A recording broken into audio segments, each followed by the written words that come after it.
Hey everyone, I'm just going to show you a quick demonstration of how I prepare my sea moss. So you definitely need a scale, and I love using glass containers. So we have our scale on, and my scale, you kind of have to put the container on there, and then you're going to have to put it to 0 to weigh your sea moss. So I'm trying to get to 4 ounces, so we're just going to put some small pieces in at a time. We have that's 1.45. That's about 2.5 ounces, and we're gonna get a few more. All right, guys, so we got 3.99 ounces, which is great. We were trying to get 4 ounces. And by the way, if you ever purchase our dried package, this is just about the amount you'll get. So you can follow along with this video and make your sea moss at home with our 4-ounce dried packet. So now it's time to rinse, and we're gonna need a bigger bowl because once the sea moss is hydrated, it's gonna swell and take up a lot more space. Today we're using distilled water from the store. We can also make our own. We always make our own with our distill machine right here. And we highly recommend using distilled water only because it's the purest form of water, and we want to keep our sea moss as pure as possible. The sea moss is transferred to the bigger bowl now, so we're just gonna pour some water to cover it all up. And we're just gonna make sure everything gets saturated so that we can clean every bit of the sea moss. You're gonna use a lot of water, so make sure you buy at least, see, I've already gone half of a gallon. As you rinse, if you really want to know if your sea moss is truly from the sea, you can take your time to take a look at it. And as you know, our sea moss, we always have some kind of sea life. That's like a baby shell in it. You can just go through and just look and see. You must see some evidence, either rocks, or because our sea moss, we pull them from the rocks from the ocean floor, so we always have tiny bits of rocks at like the end of our sea moss. So just go through and massage it. You see how the water looks? We don't want it. We want it to be really nice and clear. So I typically recommend at least 4 washes. So this is our first one, and we're just gonna massage it in. Make sure we're going through. If you see any kind of debris, you want to take it out. So any kind of small debris like so, you want to make sure you take it out because we don't want to blend out with our sea moss.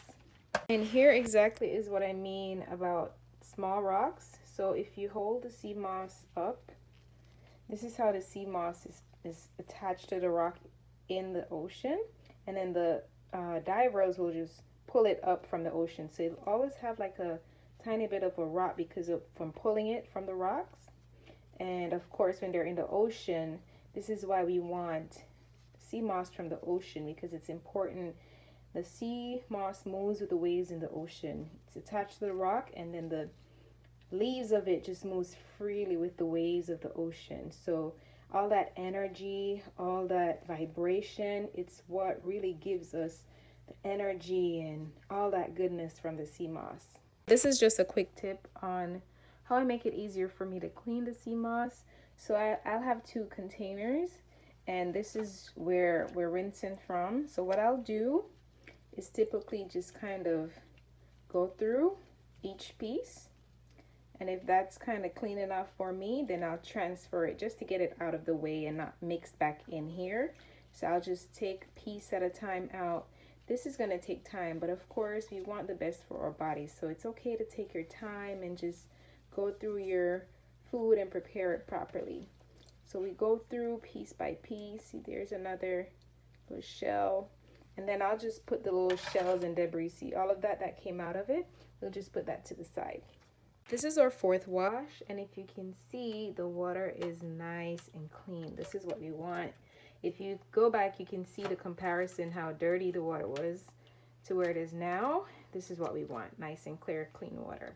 So now it's time to add our key limes only, and put it to soak. So we went ahead and added the water, enough water to cover it in order for it to soak. And then we added our key lime in it. Remember guys, I said only key limes because we want to keep it as pure as possible. And this is what the key limes look like. They're really small limes, and you want to grab a bunch when you see them wherever because they're hard to find sometimes. And I used about 2 bottles of these, and we probably are going to use another one because we're gonna rinse the lime taste off of the lemon because a lot of our customers, they prefer to get the tasteless sea moss. And remember that the key limes are an optional, you don't have to add them. I would say if you don't have key limes, just soak your sea moss with only the distilled water or spring water.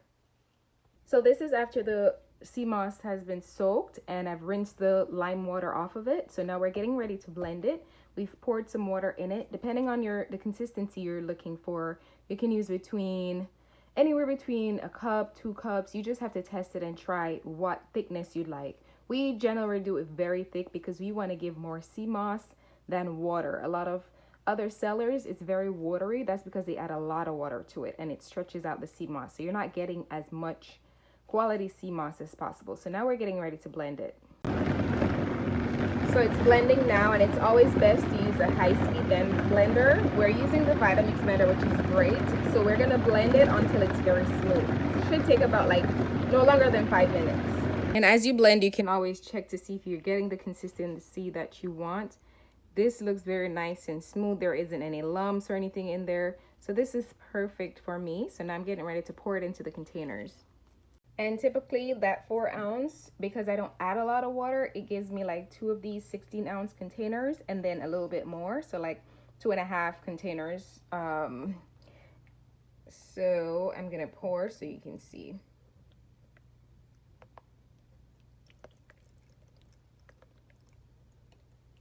And this is the consistency that we always want to get. Nice and thick. So that's 1, and then this is the second.